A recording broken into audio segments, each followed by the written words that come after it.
Hello there. So, as you can see from the title, very clickbaity title, um, I went to my locals today, and I played Adagnister, and this is how it went. All right. Before we get into the meat and potatoes of this video, I want to just make it real quick here. There'll be important information regarding my personal life and how it relates to this YouTube channel at the end of the video. So if you care to see that, stay till the end. But if you don't and you just want to watch the Yu-Gi-Oh portion, go nuts. Here we go. So round one was against Manadium Scareclaw, which is the best I can describe it. And so my opponent starts game one pretty. I don't want to. He starts out weird.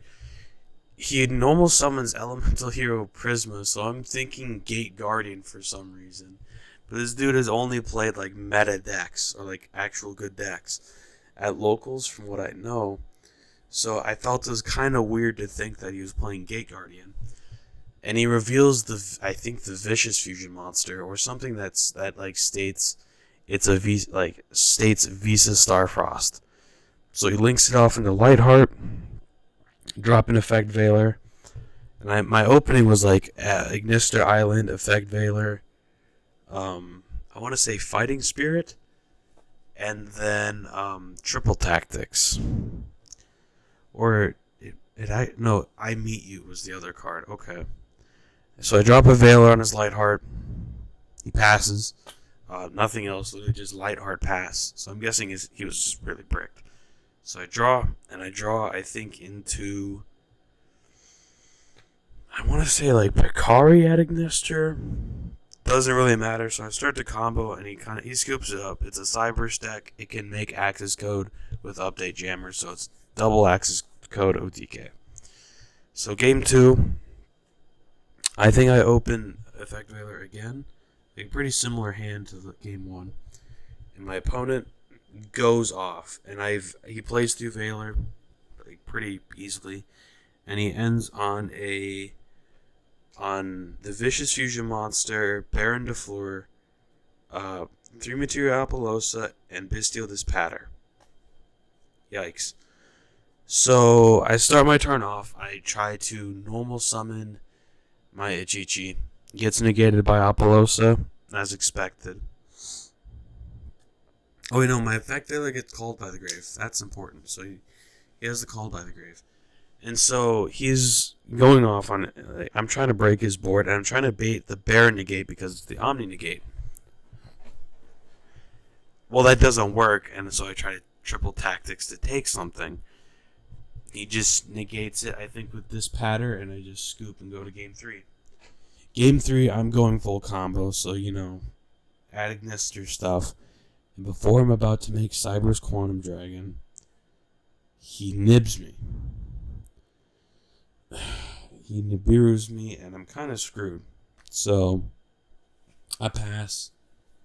Dude, rocks my shit the next turn, because I took 23 from I Meet You. So, that was round one. Took an L, but I respect the L, because this deck it did cool shit. Round two, I did not respect the L. I was very salty. I'm playing against Umi Control. Snore. So, I'm playing against There Can Be Only One deck, and so he starts with searching a Legendary Ocean, activates a Legendary Ocean, normal summons Umi Dragon Lord person, and sets 2 cards. Cool. And keep in mind, this dude was playing like Grenmaju round one, so he does this often. Like, this dude is if you're comboing, he scoops really easily. Like, this dude he's an interesting character. Let's just say that. So he switched decks. Come on, man. I don't think necessarily illegal to do in a local setting, but it's like, come on, man. So now I play no back row removal in my main deck because I go first, gotta go fast. So I normal summon a Chi-Chi Ignister, search something in my draw phase or something. He activates his Sea Stealth attack. I'm like, cool. This deck makes me want to drink bleach. So he goes, are you linking into a water monster? And I read, and I'm like, well, why does that matter? And he goes, I read this guy. Dude, how about you actually get good instead of playing Glue Eater deck? Anyway, I read the freaking Dragon Lord guy, and he's like, you can only control one non-water monster. Dude, cry me a river. You play this instead of a real deck. And so I'm just like, I can't out that, and he'll just like start pounding me the next turn. So I scoop, go to game 2. I side out Nibiru's because this dude won't even get into Nibiru range if his life depended on it. So I side out the Nibs. I think I side out something else to side in Book of Eclipse and Ash Blossom.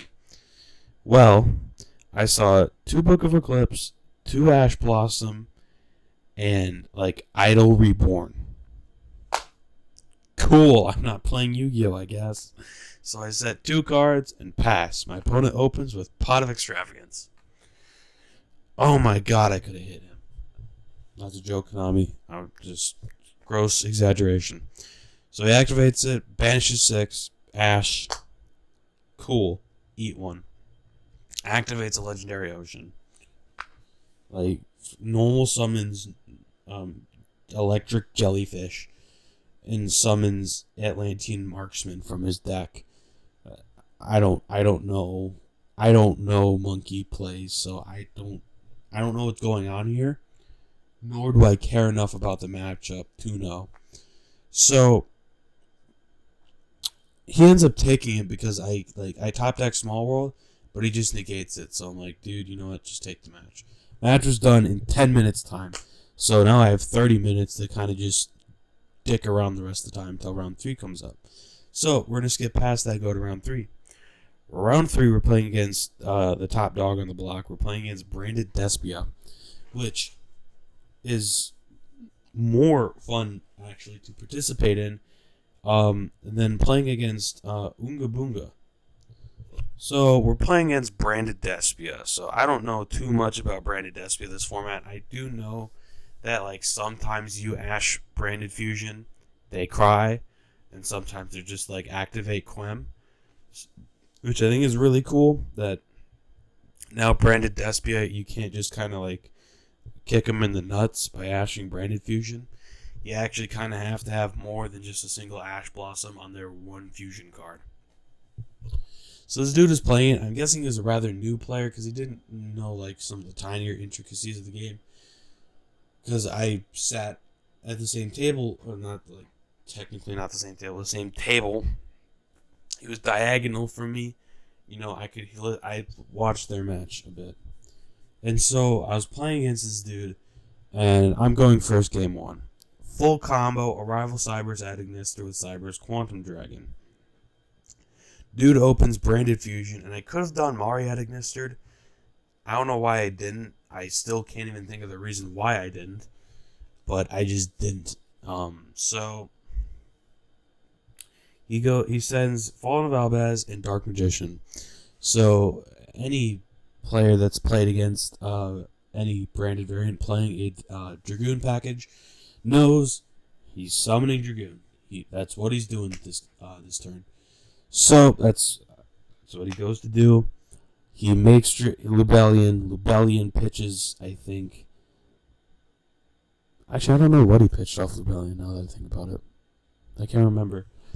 And then he makes Dragoon. La-di-da, I do not care about Dragoon. He pops the Cybers Quantum Dragon, deals 2,500, pass. Cool, I'm dealing with 1 negate. I draw for turn, and I have triple tactics in my hand. At this point, I got 4 cards and a towers to break this dude's board. And he has like no set cards, and I think like 2 cards in hand. He is getting his shit rocked. And I mean like proper hard. So that's what we do. I start with Arrival Cybers at Ignister to pop his Lubellion. And I think he has 1 set card now that I think about it. Because I was doing it to kind of make Linger Rebo so I could pin that set card. So if it was a trap card, Linger Rebo negate. And so he goes, I will Red Eyes Dark Dragoon negate. Which was a huge misplay on his part. Because if he didn't do that and negated something he could have destroyed with Dragoon, it would have gained 1,000 attack, and it would have made it to where I would have needed to run over it had I, not been able to, if I didn't have triple tactics in hand. Because I had triple tactics, it kind of circumvents the need to crash in Dragoon. So yeah, he activates Dragoon, and I tell him, like, we were looking at the intricacies, I read the card, and I was like, look, you can still negate the activation of Arrival Cybers. You just can't destroy it because it's unaffected by Dragoon. So, and that's what happens. And so I triple tactics, take Dragoon, pop Lubellion, game on board. And that's game 1. Game 2, he goes first, and he activates the Deer Servant, sends the Albion, and he adds Quem, I think, and Quem sends Cartesia. And he summons Quem, end phase comes, he sets Branded in red, and he sets 2 other cards. So he has 3 sets and Quem, which can basically be, I don't remember what fusion it can be, but it can be something. That's all I know. So I start, and I'm like, okay, I have a way to combo. I think I go, I don't go, I meet you. I do Small World, and I bridge Effect Veiler with Hayari at Ignister into a Chi-Chi at Ignister. And he drolls me, so I'm like, great, looks like I can't, a style. So, but I have all the tools in my hand necessary to access code Double Punch with Update Jammer. So I do, and I kind of explained to my opponent, I was like, look, there's nothing, like, you could have done that was necessarily, like, incorrect, like I had the tools. Because my hand was, like, Picari, at Ignister, Effect Veiler, Idol Reborn, I think I said Ignister, Idol Reborn, Hayar, Effect Veiler, Picari at Ignister, Idol Reborn, and Ignister Island. That was my opening 5. And I just didn't use Veiler because there's nothing I could have Veilered. And I told him, like, look, man, there's really not much you could have done to, like, stop me. Like, I had the tools to combo. So it's like, again, you didn't do anything wrong. It's just, oh wait, no, I opened Small World in there. I think I top decked into the Idol Reborn, I think. Anyway, so I end up getting to, I think one of his sets was Cosmic Cyclone. The Branded in red, I know he set. And the other one, I don't think was ever activated.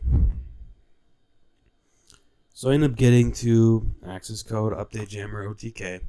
And I tell him, I was like, look, man, a good game. It was he was a very respectful opponent. It was a good game. I appreciated the game I played with him. But I told him, I was like, look, there wasn't much you could have done because, like, I had the tools necessary to win. Droll in any other case would have been devastating because I needed a lot of ads to get to a good board. But in that hand, I just needed what I had to get to what I needed to win. And, like, dude was a very respectful guy. Don't get me wrong. Like, he was a joy to play against. And, yeah, so that was my local experience today.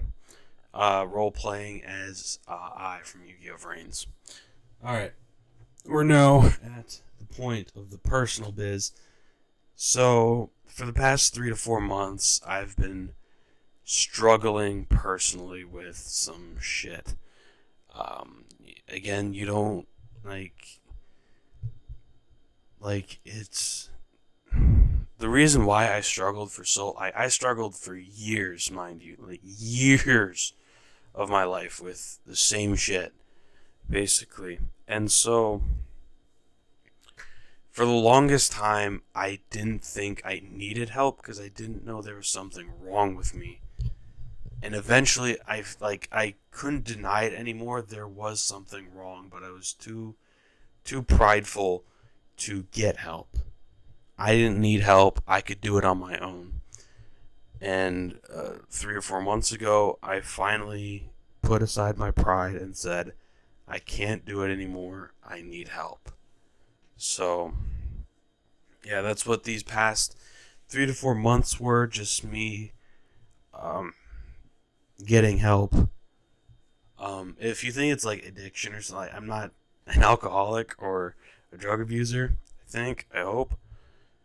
But like, it's just still some serious mental health shit.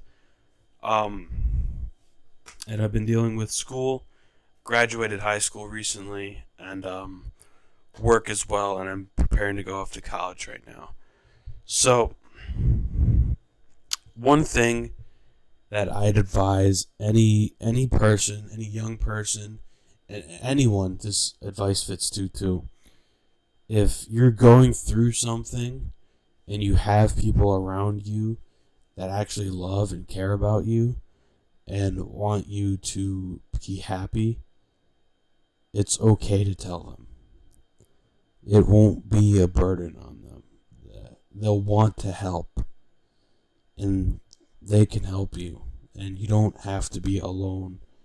And more often than not, if you think you can fix whatever's the issue, if it's a serious issue, you most likely can't fix that by yourself. And it's important to know when you can't do anything anymore, and when it's time to throw in the white. I don't even want to say throw in the white flag because it sounds negative when you're calling in for backup. You can't do it alone anymore, and you should never have to do it alone. But it's important to know when you need help, and it's always okay to ask for help from people who love you. Because if they love you, they'd be willing to help you, no matter what. They do all they can to help you. And if they're not willing to, they don't love you. You drop them. You get rid of them. They're not worth your time. But if they're willing to help you, you keep them around because they're good company. Even though, it may not seem like it, if they're willing to help, they're good people. Deck profiles will.